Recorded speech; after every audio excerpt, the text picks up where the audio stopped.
बिस्मिल्लाहिर्रहमानिर्रहीम। अस्सलामु अलैकुम डियर स्टूडेंट्स। आज का हमारा लेक्चर इस चैप्टर का आखिरी लेक्चर है, लास्ट लेक्चर है, यानी डेवलपमेंटल साइकोलॉजी का। इसमें ये बताया जाएगा कि कौन से क्वेश्चंस लॉन्ग के तौर पे आप प्रिपेयर करें, कौन से क्वेश्चंस शॉर्ट प्रिपेयर करें, ठीक है, और कौन से पेपर के अकॉर्डिंग इम्पॉर्टेंट क्वेश्चंस हैं। तो मैं आपको बताती हूँ 5 लॉन्ग क्वेश्चंस जो कि पेपर में रिपीटली आते हैं, ठीक है, रिपीटेड क्वेश्चंस हैं, ये पेपर में आते हैं और बताऊँगी कि इनको कैसे अटेम्प्ट करना है, और शॉर्ट भी इसके बाद बताऊँगी। लॉन्ग क्वेश्चंस ये 5 हैं, हमने ये बारी बारी सारे पढ़े हैं। सबसे पहले सबसे ज़्यादा इम्पोर्टेंट क्वेश्चन इस चैप्टर का है Piaget's theory of cognitive development. ये लॉन्ग में आता है। आप ये पांचों लॉन्ग क्वेश्चंस नोट कर लीजिएगा, उर्दू में भी दिए जाएंगे और इंग्लिश में भी, ये नोट कर लीजिएगा। Piaget's theory of cognitive development, पियाजे का वकूफ़ी नशोनुमा का नज़रिया। इसमें आपने पहले पियाजे का इंट्रोडक्शन देना है कि पियाजे ने क्या बताया कि वकूफ़ी नशोनुमा हम कैसे हासिल करते हैं, कॉग्निटिव डेवलपमेंट कैसे आती है हमारे अंदर, ठीक है। पहले आप ये बताओगे, फिर उसके बाद उसकी 4 स्टेजेस के नाम लिखोगे, उसके बाद चारों स्टेजेस को 1 बाय 1 हेडिंग दे के एक्सप्लेन करना है, ठीक है। और अगर आपको इसमें कोई इम्पोर्टेंट कॉन्सेप्ट लगता है जो कि मैं बताए हैं अंदर, उनको आप हाईलाइट भी करोगे तो ज़्यादा अच्छा इंप्रेशन पड़ेगा, ठीक है। ये पियाजे का क्वेश्चन हो गया। हमने बताया कि पियाजे का वकूफ़ी नशोनुमा का नज़रिया जो क्वेश्चन है, उसमें पहले पियाजे का तारुफ, उसके बाद जो उसकी मनाजिल या स्टेजेस बताई गई उनके नाम, और फिर उनको एक्सप्लेन करना है। इसके बाद है एरिक्सन का नफ्सियाती व समाजी नमू का नज़रिया, सेकंड लॉन्ग इम्पॉर्टेंट क्वेश्चन इस चैप्टर का।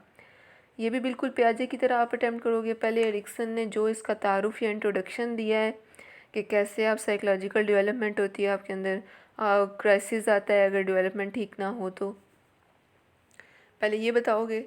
फिर उसके बाद जो 8 स्टेजेस हैं उनके नाम लिखो, और फिर स्टेजेस के नाम के बाद उनको 1 बाय 1 एक्सप्लेन करो, ठीक है। थर्ड क्वेश्चन है difference among growth, development and maturation. ये भी इम्पॉर्टेंट क्वेश्चन है। इसमें क्या करना है कि सबसे पहले आपने ग्रोथ की डेफिनेशन देनी है, ग्रोथ को एक्सप्लेन करना है, ठीक है। सिर्फ डेफिनेशन नहीं देनी, डेफिनेशन के बाद उसको एक्सप्लेन देना है, एक्सप्लेन करना है, उसके बारे में एग्जांपल्स देनी है। उस ग्रोथ के दौरान जो चेंजेस आती हैं, जैसे मैंने हाइट, वेट और विथ के बारे में बताया था, वो सब एक्सप्लेन करना है। फिर आप डेवलपमेंट पे आओगे। ग्रोथ यानी बालिदगी, बालिदगी की आपने हेडिंग देनी है, बालिदगी को आपने एक्सप्लेन करना है उसकी हेडिंग के बाद। फिर आप आओगे नमू पे या फिर डेवलपमेंट पे। डेवलपमेंट की भी आपने इसी तरह से डेफिनेशन देनी है, डेफिनेशन के बाद उसको एक्सप्लेन करना है, ठीक है। फिर आप मैचुरेशन या फिर पुख्तगी पे आओगे, पुख्तगी की डेफिनेशन उसको एक्सप्लेन करना है, उसके बारे में एग्जांपल्स देनी है। उसके बाद आप हेडिंग दोगे difference among growth, development and maturation, या फिर बालिदगी, नमू और पुख्तगी में फ़र्क, ये हेडिंग दोगे ऊपर। इन सब को अलग अलग एक्सप्लेन करने के बाद ये हेडिंग दी जाएगी, और इसमें जो फिर बुक में दी हुई है उर्दू में पेज नंबर 5 में और इंग्लिश में भी दी हुई है हेडिंग इनके डिफरेंस की, उसमें जो मैंने पढ़ाया था वो सारा डिफरेंस आप पॉइंट्स में भी लिख सकते हो, आप पैराग्राफ्स की शक्ल में भी लिख सकते हो। ज़्यादा अच्छा है कि आप पॉइंट्स में लिखो।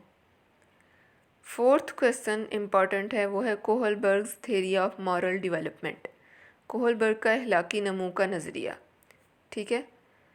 इसमें आपने सबसे पहले मॉरल डेवलपमेंट की डेफिनेशन देनी है जो कि कोहलबर्ग ने दी है, ठीक है, वो देनी है। फिर एग्जांपल्स देनी है, फिर इसके क्वेश्चनायर की बात है, फिर इसकी एक्सप्लेनेशन है। एक्सप्लेनेशन के बाद जाके आपने इसके स्टेजेस की हेडिंग देनी है, स्टेजेस के नाम लिखने हैं, और फिर आपने स्टेजेस को 1 बाय 1 एक्सप्लेन करना है। फिफ्थ क्वेश्चन जो इम्पोर्टेंट है इस चैप्टर का, वो है एस्पेक्ट्स ऑफ डेवलपमेंट। ये पांचों क्वेश्चंस लॉन्ग अभी बता रही हूँ, शॉर्ट अभी बताऊँगी। 3 एस्पेक्ट्स मैंने पढ़ाए हैं डेवलपमेंट के आपको, cognitive development, physical development, social development. आपने तीनों की हेडिंग्स देनी है, तीनों को 1 बाय 1 एक्सप्लेन करना है, और लॉन्ग क्वेश्चन है बिल्कुल शॉर्टली उनकी डेफिनेशन नहीं देनी बल्कि साथ उनको एक्सप्लेन करना है।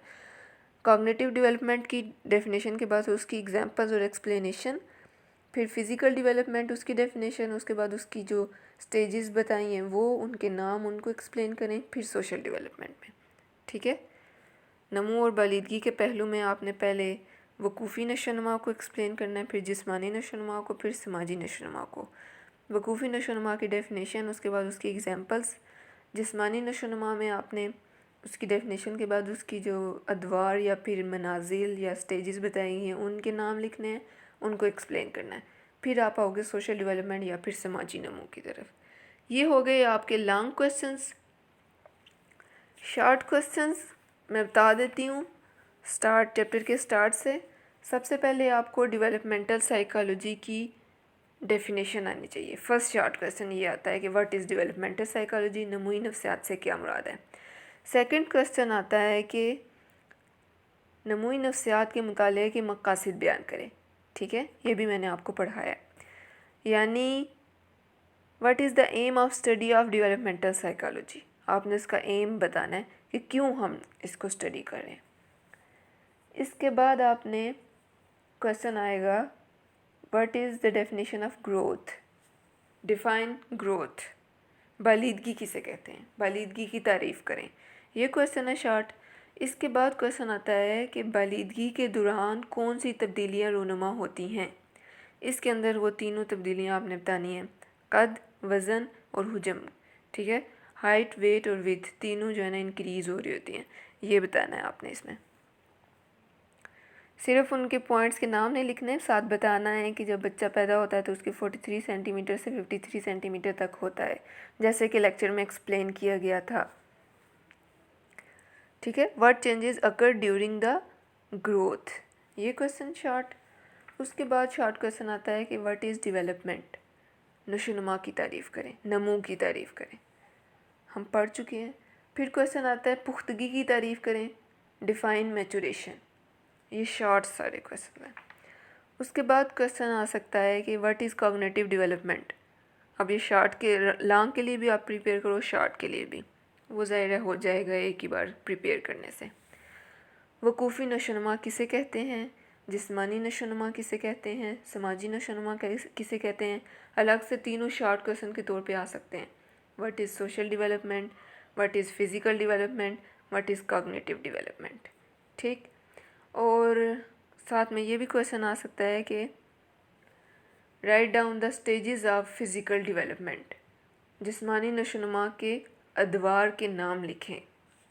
ठीक, ये शॉर्ट क्वेश्चन। उसके बाद पियाजे का शॉर्ट क्वेश्चन बहुत कम आता है, पियाजे का ज़्यादातर लॉन्ग ही आता है। अलबत्ता जो इसकी स्टेजेस बताए हुए हैं उनमें से कोई एक शॉर्ट में आ सकती है। For example what is pre operational stage, कबल अमली दर्जे से क्या मुराद है। इसी तरह चारों पूछी जा सकती हैं शॉर्ट में, और ये तो वैसे भी आपने पूरा प्रिपेयर करना ही है लॉन्ग के लिए, तो फिर शॉर्ट में भी अगर कोई भी आ जाए तो आप लिख सकते हो। इसके बाद क्वेश्चन एरिक्सन में से शॉर्ट आते होते हैं अक्सर, बल्कि एरिक्सन लॉन्ग से ज़्यादा शॉर्ट में आता है।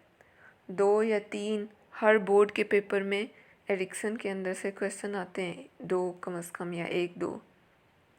वो किस तरह से कि कोई भी एक बहरान या क्राइसिस पूछा जा सकता है। For example what is the crisis for, ठीक है, what is industry versus inferiority, मेहनत बामुकाबला एहसास कमतरी किसे कहते हैं, बहरान नंबर 4 क्या है। ठीक है, एक्सप्लेन द क्राइसिस नंबर 4। इस तरह से क्वेश्चन आ सकता है, सिर्फ 4 नहीं, 7 भी पूछा जा सकता है, 2 भी पूछा जा सकता है, कोई सा भी इसके अंदर। इसके बाद शॉर्ट क्वेश्चन आता है, कोहलबर्ग का शॉर्ट में आ सकता है। वो इस तरह से आता है कि इसकी स्टेजेस लिखें, और इसकी सिर्फ 3 लेवल्स हैं और 6 स्टेजेस हैं, वो भी बताया लेक्चर में। इसका स्टेजेस पे शॉर्ट क्वेश्चन आता है। ठीक है, इस चैप्टर के शॉर्ट क्वेश्चंस यही हैं जो बता दिए, और लॉन्ग भी। आप अगर ये शॉर्ट क्वेश्चंस और ये लॉन्ग प्रिपेयर करेंगे तो ये चैप्टर आपका कंप्लीट प्रिपेयर्ड है। ठीक है, according to paper, final paper.